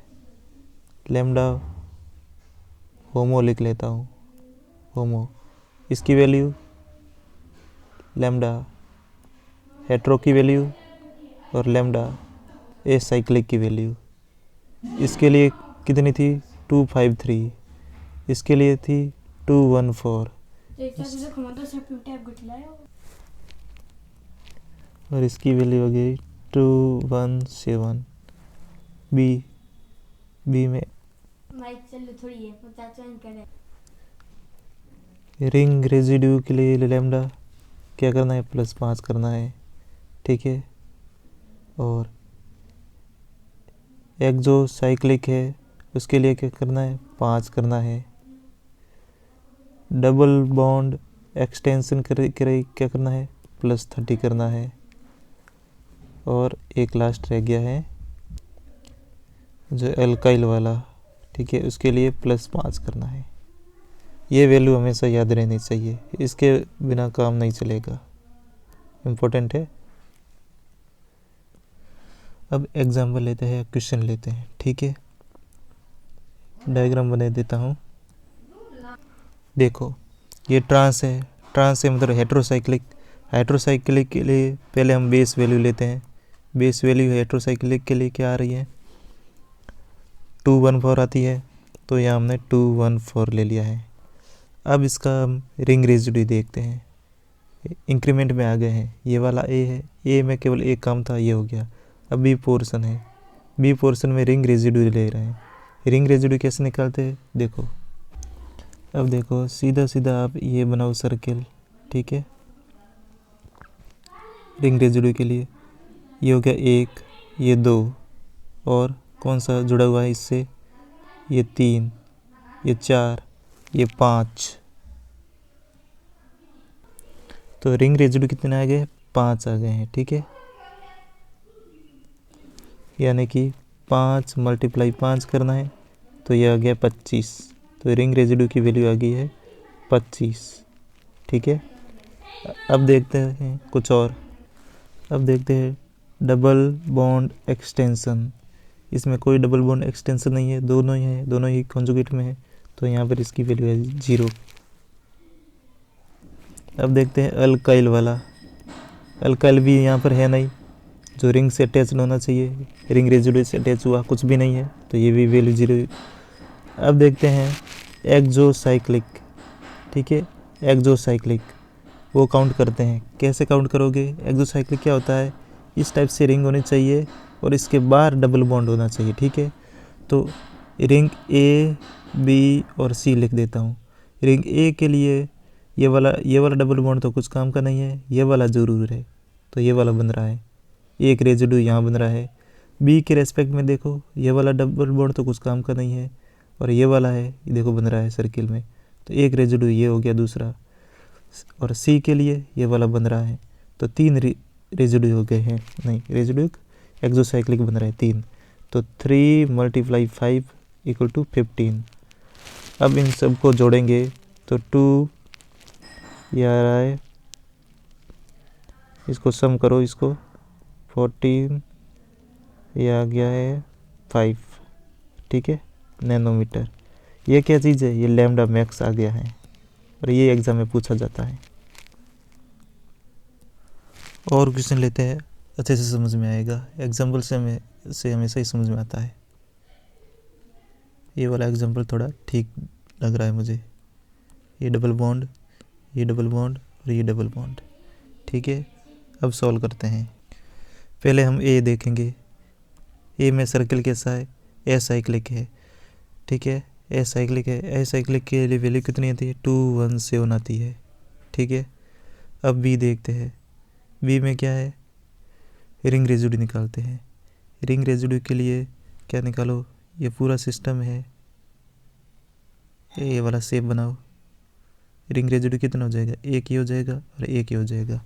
2 रिंग रेजिड्यू है, 2 × 5 कितना हो जाएगा? ये हो गया 10। ठीक है, अब देखो यहाँ तक तो हो गया है। अब देखते हैं डबल बॉन्ड एक्सटेंशन। ठीक है, डबल बॉन्ड एक्सटेंशन देखो, ये है एक एक्स्ट्रा है, एक डबल बॉन्ड एक्सटेंशन है ना। हाँ, एक्सटेंशन है तो सीधा +3 जोड़ना है। ठीक है, डबल और एक्सोसाइक्लिक देखो। अब एक्सोसाइक्लिक, ये वाला भी एक्सोसाइक्लिक बन रहा है, ये वाला भी एक्सोसाइक्लिक, यानी कि एक्सोसाइक्लिक की वैल्यू हो जाएगी 2 × 5 यानी कि 10। इनका सम करोगे 260 नैनोमीटर। ये आ गया लैम्डा मैक्स इसकी वैल्यू। अब करते हैं lambda maximum for alpha beta unsaturated compound. अगर इस टाइप का दे रखा है और यहाँ पर जी है जो इस एल्काइल, ये इस ग्रुप से C डबल बॉन्ड O से जुड़ा हुआ है, उसको इससे अगर जी अटैच्ड है, अगर जी क्या चीज़ हो सकती है? अगर एल्काइल ग्रुप है तो जी की वैल्यू होगी, तो जी बराबर हो जाएगा, यहाँ पर जी लैम्डा लिख लेता हूँ, लैम्डा जी होगा, उसकी वैल्यू हो गया 215। अगर ये हाइड्रोजन एटम है जी, तो लैम्डा जी इस केस में हो जाएगा, तब हम इसके लेंगे 207 नैनोमीटर। ठीक है, और अगर ये जी की जगह अगर OH है या फिर OR है, तब इस केस में लैम्डा होगा 193 नैनोमीटर। ये सब याद करने के लिए है। ये सब क्या है? ये ए है। ए का मतलब क्या बताया था? Base value. अब इंक्रीमेंट देखते हैं। इंक्रीमेंट, ठीक है, इंक्रीमेंट, इन केसेस में इंक्रीमेंट क्या क्या होंगे देखो। अब इसमें पहला लेते हैं रिंग रेजिड्यू। रिंग रेजिड्यू की अगर पोजीशन अल्फा बीटा और गामा इन पर है तो इसकी वैल्यू होगी, अगर अल्फा पर है तो 10, बीटा पर इसकी पोजीशन है तो 12 हो जाएगी लैम्डा की वैल्यू। ठीक है, और गामा पर है तो 18, और गामा के बाद जितने भी है उन सब की 18 ही आएगी। ये हो गया रिंग रेजिड्यू की वैल्यू इस केस में।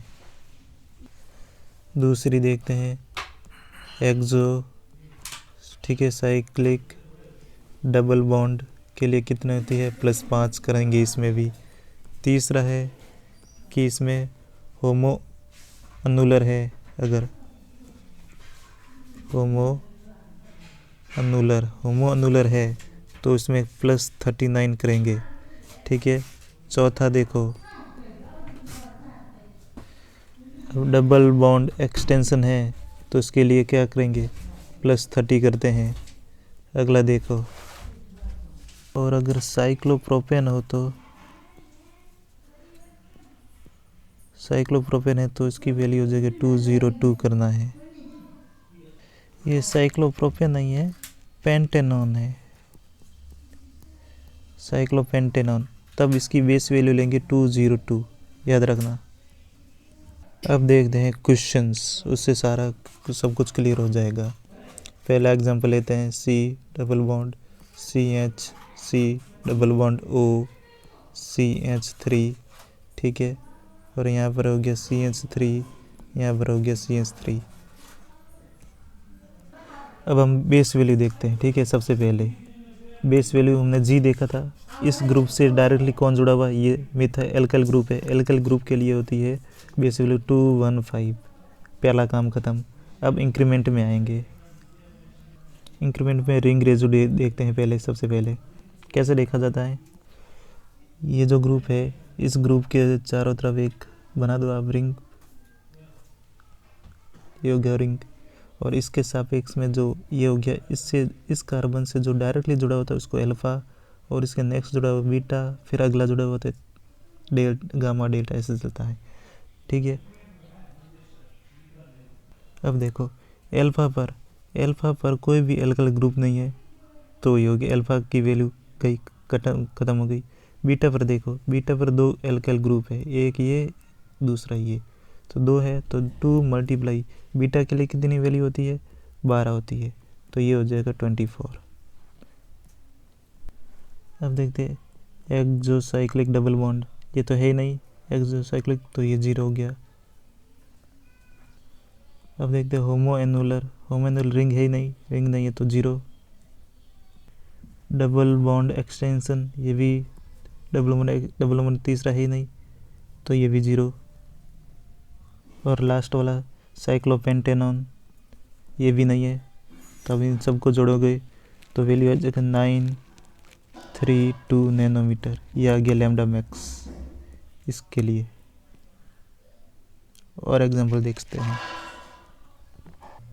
अब ये सवाल है, इस सवाल में क्या करो, सबसे पहले तो आप सिस्टम बनाओ पहले कि ये वाले सिस्टम रहेंगे जिससे सारे ग्रुप अटैच होंगे, वो हम लेंगे, ये वाला होता है सिस्टम। ठीक है, ये सिस्टम हमने बना दिया, अब इसके अकॉर्डिंग ही चलेंगे।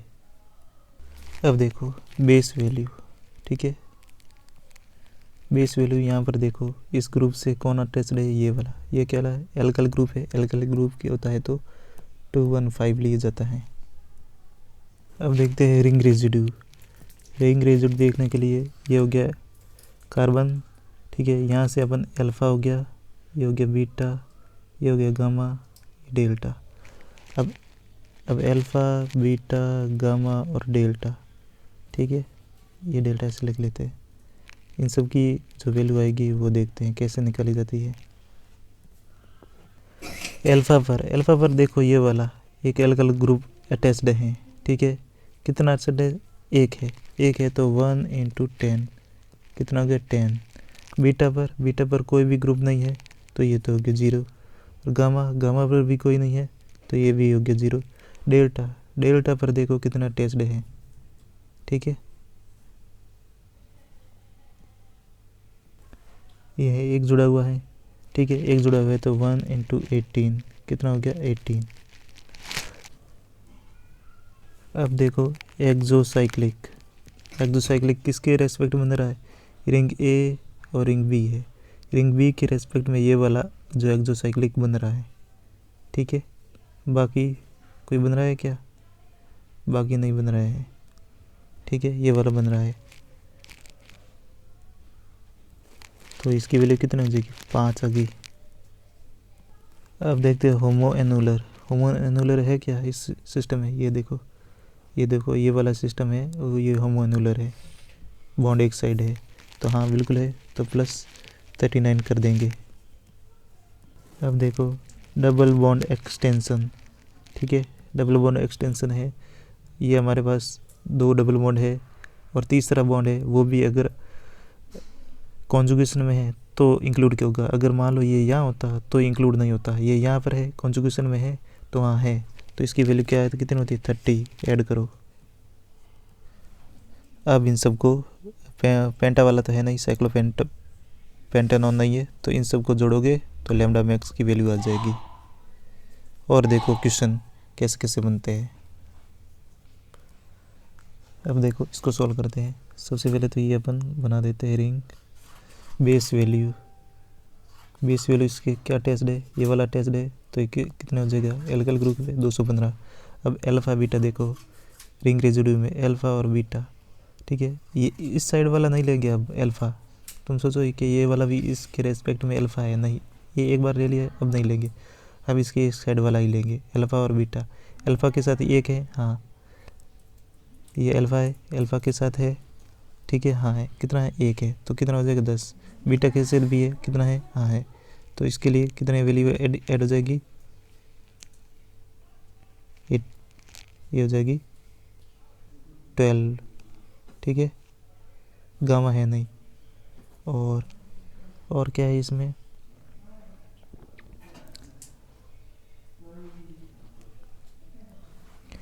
एक्सोसाइक्लिक डबल बॉन्ड, एक्सोसाइक्लिक है क्या? हाँ ये रहा। तो इसके लिए कितना ऐड होता है एक्सोसाइक्लिक के लिए? +5 ऐड कर दो। अब देखो होमो एनुलर, होमो एनुलर, होमो एनुलर नहीं है, ठीक है। डबल बॉन्ड एक्सटेंशन, दो डबल बॉन्ड के अलावा तीसरा कोई है नहीं, तो ये भी हो गया 0, बाकी सब 0 है। इस सब को जोड़ दो, ये डेल मैक्सिमम, ये लैम्डा मैक्सिमम आ जाएगा। अब साइक्लोपेंटेनॉन का एक एग्जांपल लेते हैं। साइक्लोपेंटेनॉन कैसे बनता है देखो आप।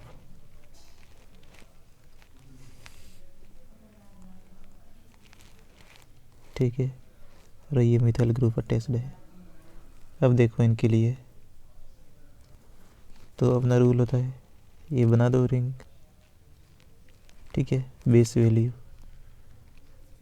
वैल्यू साइक्लोपेंटेनॉन के लिए कितनी होती है? 205 होती है, ठीक है। रिंग रेजिड्यू अल्फ़ा बीटा देखते हैं, ठीक है। ये है कंपाउंड, तो इसके रेसिपी अल्फ़ा ये और बीटा ये है। अल्फ़ा में तो कुछ भी नहीं जुड़ा हुआ है तो 0, बीटा में देखो एक ये ग्रुप जुड़ा हुआ है, एक ये जुड़ा हुआ है, तो 2 मल्टीपल है। बीटा की वैल्यू होती है 12, तो कितने हो गया? 24 आ गया। और देखो फिर देखो एनुलर, होमो एनुलर ये भी नहीं है, एक्सो साइक्लिक ये भी नहीं है, डबल बॉन्ड एक्सटेंशन ये भी नहीं है, बस इतना ही है। ये सबको जोड़ दो 6 2 2, ये लैम्डा मैक्स आ गया इसके लिए।